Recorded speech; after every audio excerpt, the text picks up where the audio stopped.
ভিক্ষুক তো দুই রকম। ভিক্ষুক কয় প্রকার? দুই প্রকার। এক প্রকার ভিক্ষুক হলো অশিক্ষিত, আর এক প্রকারের ভিক্ষুক হলো শিক্ষিত।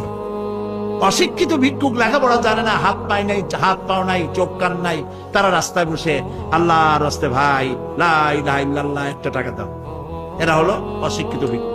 আর শিক্ষিত ভিক্ষুক চেয়ারে বসে, সরকারের চেয়ারে বসে চাকরি দেওয়ার নাম করে, নিয়োগ বদলির নাম করে যারা কোটি কোটি টাকা খায়, এরা হচ্ছে শিক্ষিত ভিক্ষুক।